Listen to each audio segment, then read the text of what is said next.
Hey, what's going on? My name's Max, and today I'm just going to bring you first YouTube video, the e-commerce guide to Klaviyo email and SMS marketing. Kind of just a brief overview of the funnel for e-commerce and utilizing email and SMS to convert in the back end to create 40 to 60% of your revenue. So as you can see here, just a quick screenshot of a 30-day period where attributed revenue was 54%. You can see the increased revenue numbers, and this was before Black Friday. So, yeah, let's go ahead and get straight into it. Again, my name's Max. The agency is Wellcopy, and we work with e-commerce brands that do over 50K a month, and we guarantee to generate 50K to 100K extra per month. So, all right, let's get straight into it. So, again, I've been inside over 50 e-commerce brands at this point, and I've helped generate over 12 million. So, yeah, typical e-commerce funnel. Of course, top of the funnel is you have social media and you have paid ads. So, you're buying Facebook. Obviously, Zuckerberg is charging very high prices these days. So it's more important than ever to have your back-end systems converting high. So again, top of the funnel, you get a bunch of people going in, and they go down and obviously make money. In Ascend, I have this pretty much as just getting one-time buyers to be multi-time buyers. So if you look at this graph, again, awareness, paid ads, and organic media. It's very rare to have somebody just visit your site once and purchase on the spot. Like, think about it. Do you ever just view a site, view an ad, you're scrolling TikTok, Instagram, whatever you're doing, and just buy right on the spot? No. It's people have conversion windows. It takes time to make a decision, especially if you sell a high-ticket product. You really need to nurture these people, overcome their objections, and build up trust. And how that happens is consideration, email and SMS. You get more information, it takes some time, and people get updated on what you guys are doing and how you differ over email and SMS. And then conversions, this is where you can get a lot of people just by telling them about your brand, but sometimes people are going to need discounts and targeted campaigns. Again, that happens with email and SMS. There's no other, you can't do that with social media really. And then loyalty, retention. This is where you're sending targeted campaigns towards people based on their past purchases, sending messages, showing your appreciation to them. And again, that's email and SMS.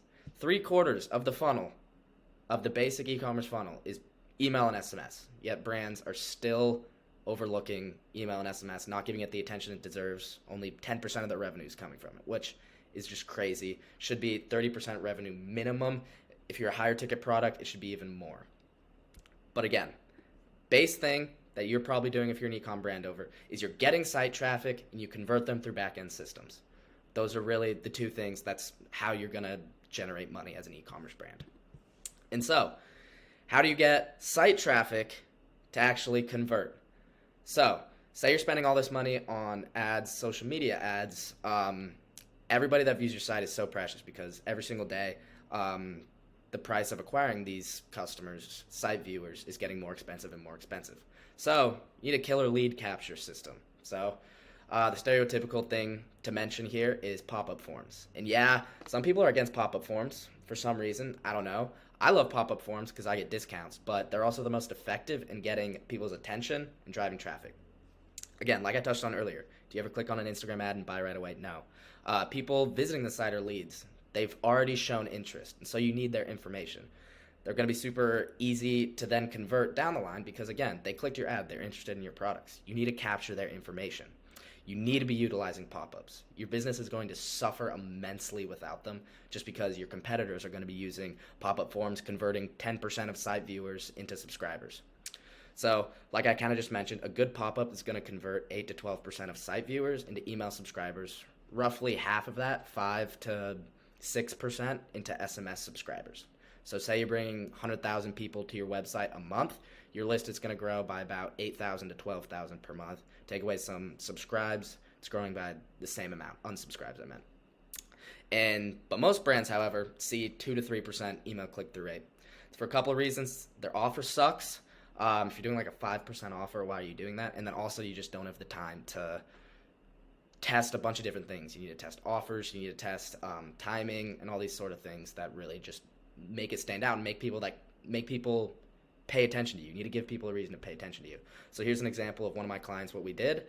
14.3% email conversion and 129,000 people on their site that month, and so 18,500 more people on their site.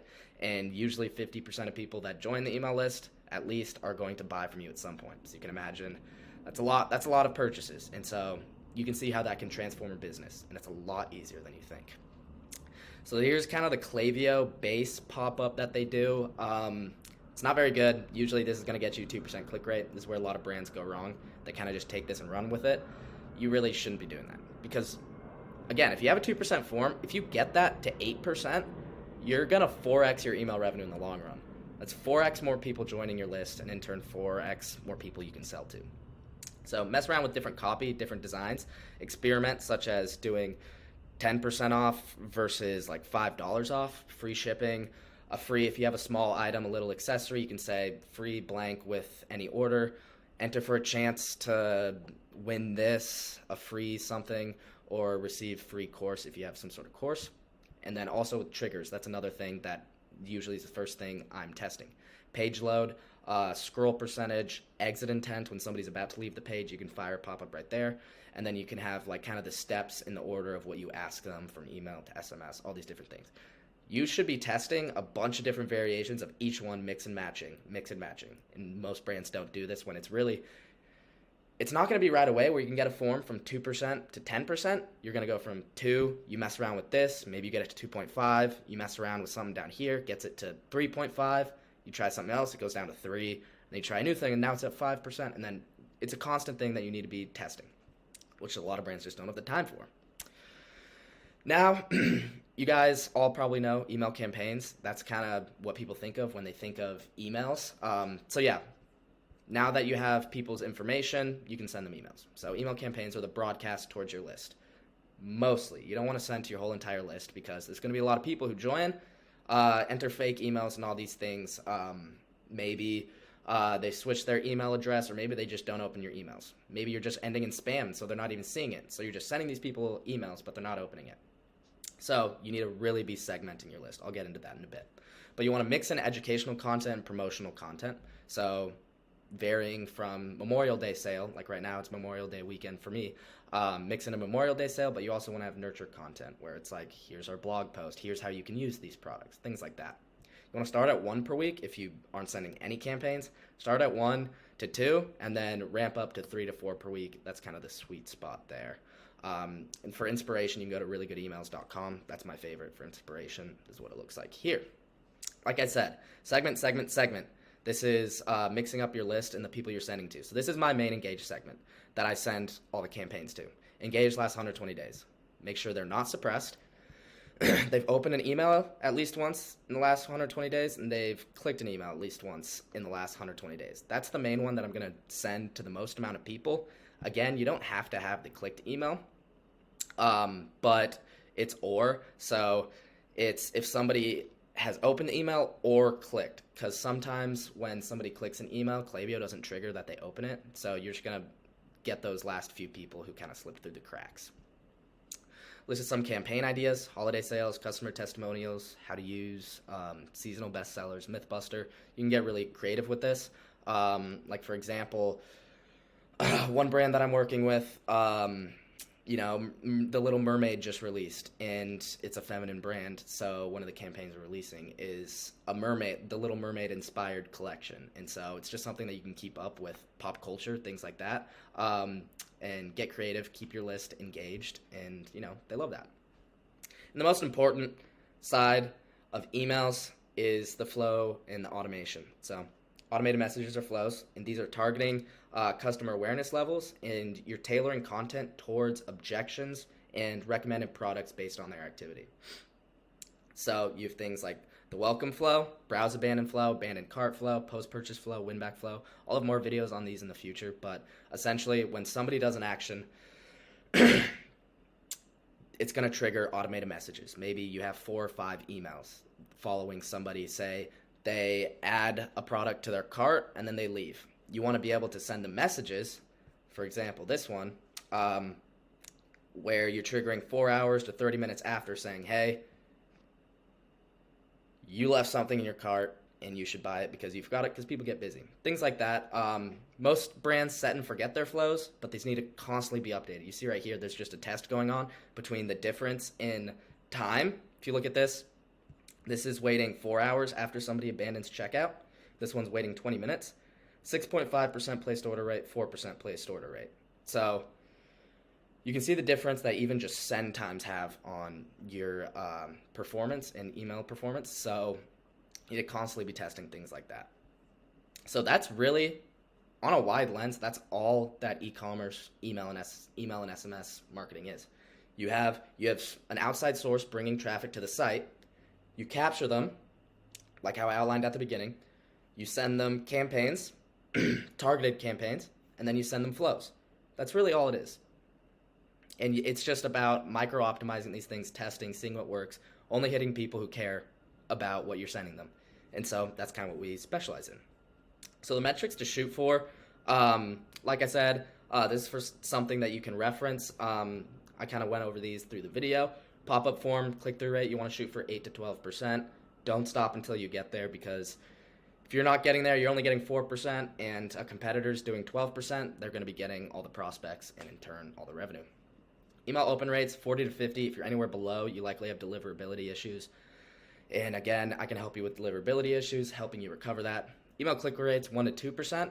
If your open rates are in the 40s, but your click rates are lower than 1%, then that's telling you that your email content isn't good enough. People aren't engaging with it. So that tells you need to fix that. And SMS click rates, 8 to 10%. That's what you want to shoot for. That's how you know that your SMS messages are interesting and you have an active list.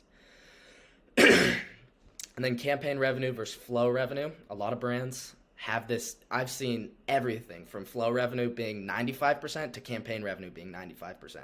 You want roughly 50-50. You can go 60-40 either way. It just depends on your funnel and where you put your time, but usually you want to be around 50% campaign revenue if you're sending 3 to 4 times a week, and then flow revenue sitting at 50% as well. And then revenue from Klaviyo for your brand, you want it to be 30 to 40% minimum. Again, if you're a higher ticket product, say you sell a $1,000 product, usually your revenue from Klaviyo is going to be higher, because to get somebody to buy a high ticket product, it takes a lot of nurturing and kind of treating them, informing them about the product to get them to purchase. Typically, we're going to shoot for 30 to 40%. If you're anything lower than that, then your email and SMS systems need a lot of work. So again, that's something that we can help you with. We guarantee to add $50 to $100,000 of new monthly revenue in 60 days, or you don't pay. You can book a free strategy call with me. I'll put the link in the description. It's just a discovery meeting. Quick 15 to 30-minute chat. I'll be gauging where you're at, where you want to be, if we can help you get there. Because again, we can't work with everybody, unfortunately. But again, if you meet some qualifications, if we seem like a good fit, then we can guarantee $50,000 at least in extra monthly recurring revenue coming each month. Have a lot of availability. Do that on purpose so that we can meet, chat, and see if we can work together. So again, thank you so much for watching. If you made it this far, I'm surprised. So thank you. I like to blabble on. So yeah, again, it's my first video, so these will likely get a lot better in production, but thank you for sticking around. And yeah, happy to answer any questions. You can follow my Twitter, any of my personal stuff, and I'll get back to you usually within 24 hours. So again, thank you so much for watching, and looking forward to creating some more videos on here. So thank you. Cheers.